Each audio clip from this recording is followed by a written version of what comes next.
Good evening mga kapangyo! Welcome to our YouTube channel. So for today's vlog, isi-share ko lang sa inyo ang thoughtfulness and sweetness ng aking pamangkin sa pinsan. So actually, late na tong i-upload today dahil ito ay last of January pa na kanyang surprised birthday cake. So actually, nakaka-touch din. Kasi alam mo yung kahit minsan na magkatampuhan kayo, hindi naman nawala yung tampuhan, away sa isang magtita. But then, she even realized yung aking value or yung halaga ko para sa kanya.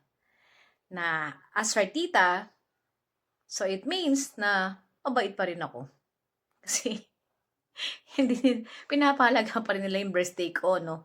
Kasi wala namang plano talagang maghanda dahil alam niyo naman na medyo ang panahon ngayon is talagang magastos na. So, we have to cost-cutting. Kailangan cost-cutting na rin tayo ngayon mga garbong handaan, ano? Siguro yung mga yan, ginagawa na lang pagka yung decades na birthday na.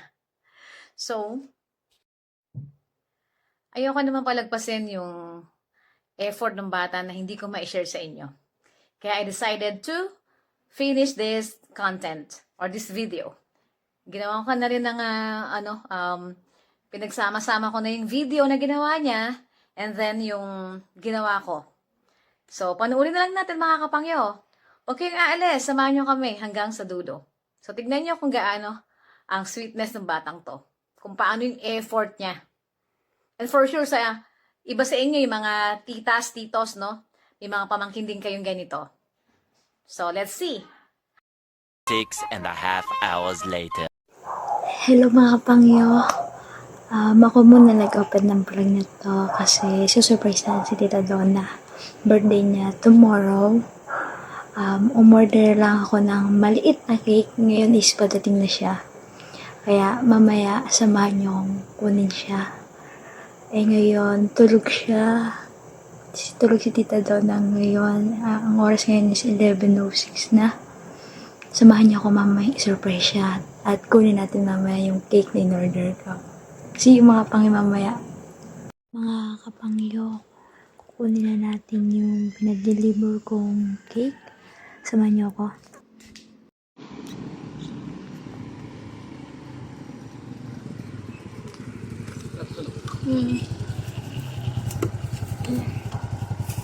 Ito po yung candle eh. Okay po. Thank you po. Thank you.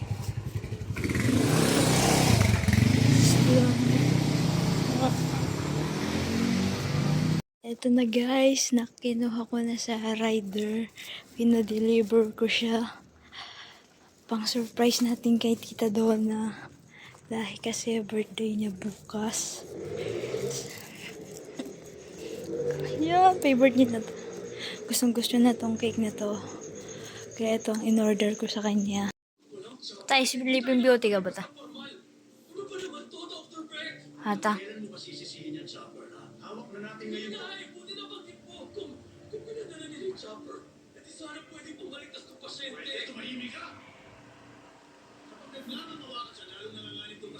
guys, ngayon ay tulog pa siya. 11:46 p.m. na. Hey guys, 11:47 na. Tulog pa rin siya. Hey guys, really? 11:50 na. Excited na ako. Nakapangyo. Waiting pa rin ako. Ngayon ay tulog pa rin siya. 11:54 na. 6 minutes na lang. Excited na ako. Open natin yung camera.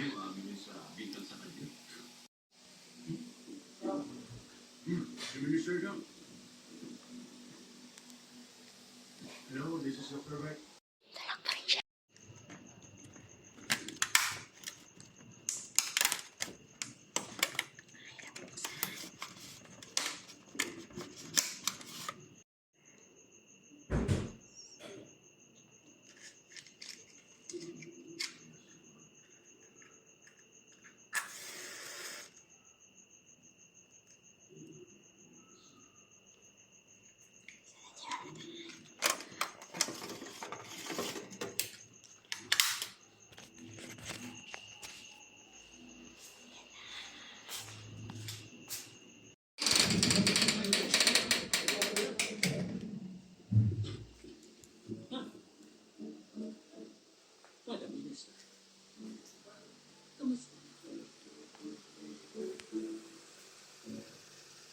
Ta.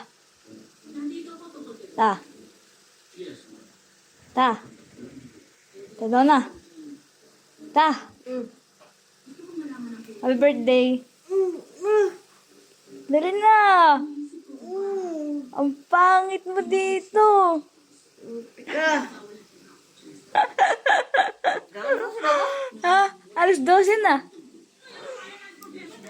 Ang pangit mo dito. Parang video, tika. Ang ganyan. Saan yan? Saan? Sa Tatsulok. Kailan? Kanina. Hindi mo naman ay naka-jacket ako. Thank you. Sasakyan. Sige, Red. Bro mo na. Kayo sasakyan. Kayo sasakyan. Sige, Red. So, ano mga kapangyo? Anong grade ang ibibigay nyo kay Andre? 100% ba? Oh, so paano mga kapangyo? Ito na yung pinakang araw na hinihintay ko. Ang aking birthday. So, nagpapasalamat ako sa Panginoong Diyos dahil ako ay ginawa niya bilang isang tao dito sa mundo. At nagkaroon ako ng purpose. Hindi lang dahil nabuhay para sa sarili, kundi para sa ibang tao at mga hayop din na kanyang creations. So, syempre, sa araw ng ating birthday, kinakailangan naman nating dumaan ng simbahan. Kung wala man o hindi maka-attend ng misa or ng mass, dahil marami kayong mga ginagawa, at least dumaan lang man tayo sa simbahan at magpasalamat sa mga biyayang binigay sa atin ng Panginoong Diyos at humingi ng kapatawaran sa araw-araw, minuto, segundo ng ating mga pagkakasala. Wala namang perpekto na tao, kaya kailangan tayong laging nagdarasal. Hindi lang dahil sa birthday natin or anniversary or whatever occasions, tsaka lang tayo magdarasal. Lagi tayo magpipray. At dito sa church, merong stray cat na mga nakatira dito. At sila yung mga pinapakain ng mga nasa kantin dito sa St. Joseph Parish Church.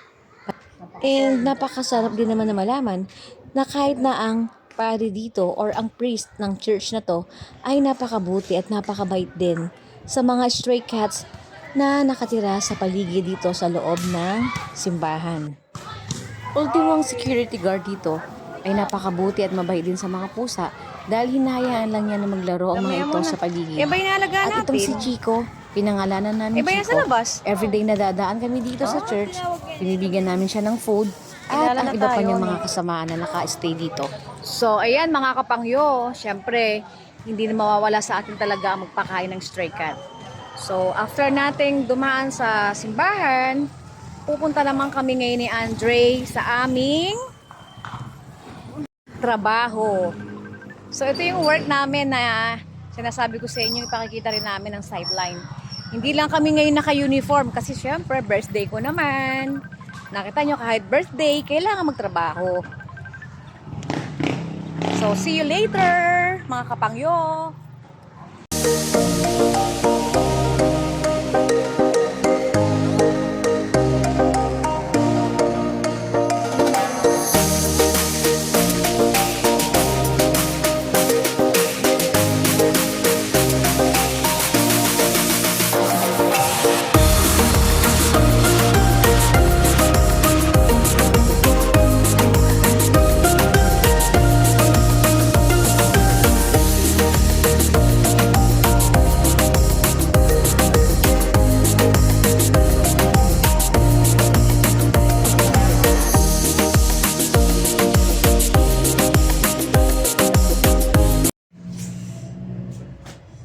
Hello mga kapangyo! So tapos na kami ngayon sa aming clients. At alam nyo naman, ang koratsyan yung lingkod, ang birthday celebrant, hindi naman excuse porket birthday ang hindi magtrabaho, di ba? Iyon lang ang time ng mga clients daw. Hindi sila available ng ibang araw, kaya no choice talaga tayo kundi magtrabaho. So ngayon, pupunta kami sa Samji. Sa Sangyup kami. Pero, tatlo lang kami ngayon ng aking mga friends and niece. Kaya yan, samahan nyo kami kumain ngayon ng Sangyup. See you later. Medyo pagod na ang inyong lola.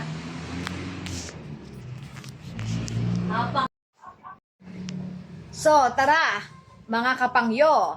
Samahan nyo kami ni na Andre and Denver. Siyempre, kami ang laging partners sa pagkain. So, dapat kasama yung aking family ngayon. But then, yung iba kasi may kanya-kanyang lakad. Kaya, sa Friday, magkikita-kita ulit tayo. Isasama naman namin kayo somewhere in Sampaloc. Malapit dito yun sa amin. So, isa-celebrate din namin ang birthday ng aming mga kapatid at bayaw. Kasi, sunod-sunod kaming mga celebrants eh. From January 27 up to Feb 1. Dire-diretso yun may birthday. Kaya, everyday meron kaming celebration. So, kanya-kanya kaming friends na in-invite. So, as of now, hindi na ako naghanda ng marami. So, ngayon, kami lang munang tatlo ang magdi-dinner. Okay? So, samahan nyo kami sa Portside Unli Wings. Unli Wings siya na ngayon, meron na rin silang sangyup. Kaya, sama-sama tayong kumain mamaya mga kapangyo. Thank you and see you later! So, mga kapangyo, dahil walking distance lang naman, ang Portside dito sa may amin, naglakad na lang kami kasi tatlo kami, sayang din ng 60 pesos. Dito. Ayan, si Denver. Si Andre. Yo! Masaya to. Guys, subaybayan nyo kami hanggang huli. Kakakain din kayo, pakabusog din kayo. Susubo ko na lang kayo guys. Bye-bye. Mga kapangyo, hindi naman siya lasing. Oo. Hindi siya lasing, mukhang lasing lang. Ay, talaga si Denden. Kaya yun. Kain tayo mamaya, samahan nyo kayo mag-celebrate ng aking birthday. So, simple lang. Tsaka na tayo treat naman ng iba. At itong Portside Unli Wings ay matatagpuan dito sa JP Rizal ng Baras Rizal. Kaya eto ngayon, waiting kami para sa aming table na iaayos lang ng mga crew dahil nagpa-reserve na kami nito kanina. Sobrang dami ng tao. Standing ovation. Hindi naman kami nag-usap-usap sa motif. Naka-motif. Naka-motif kami. Naka-white. Dre. So, okay na. Naka-ready na ang table para sa aming tatlo. Kaya tara, tayo magsimula ng kumain. Itong Portside ay talaga namang dinadayo na ng halos buong Rizal. Dahil dito sa kanilang buffet style ng kanilang side dishes. Dito marami kang pagpipilian. Ultimo ang kanilang mga pork Shanghai ay talaga namang malutong. Marami rin vegetables at mga kimchi na talagang homemade pa na ginawa ng kanilang boss or may-ari nitong Portside. At talaga naman ng mga chef at cook dito ay magaling rin pagdating sa pagluluto dahil napakabilis nila pagdating sa kanilang serbisyo.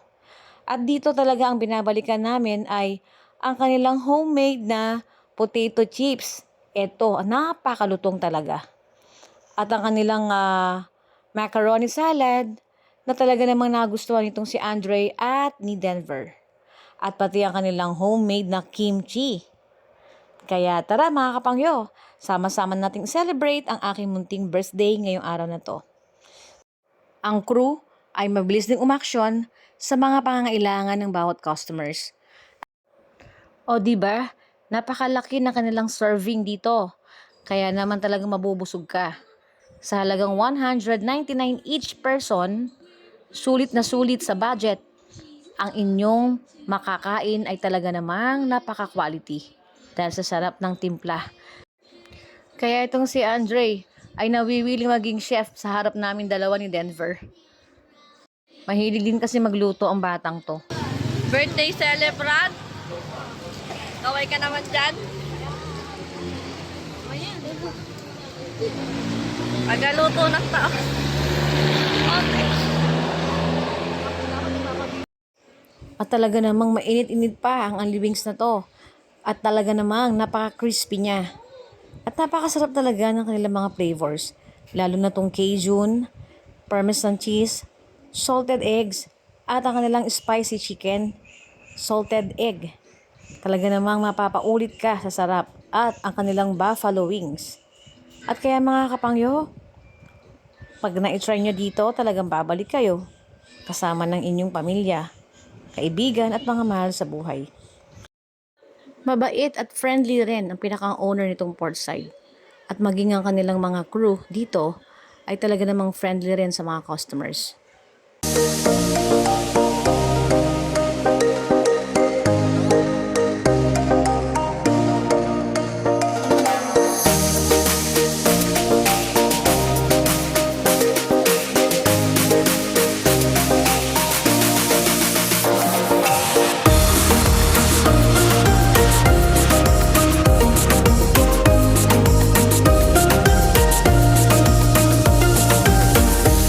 At lagi rin nating sisiguraduhin na lagi tayo merong vegetables o gulay pag tayo kakain ng mga chicken, white meat or red meat.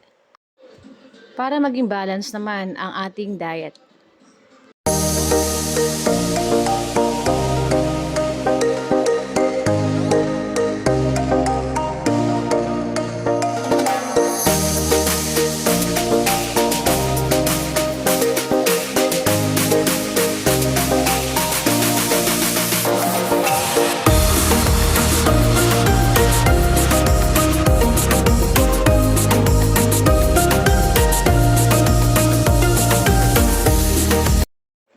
So, sulitin na natin ang ilang minutes na lang na pag-stay natin dito sa Portside dahil allowed lang tayo ng 2 hours.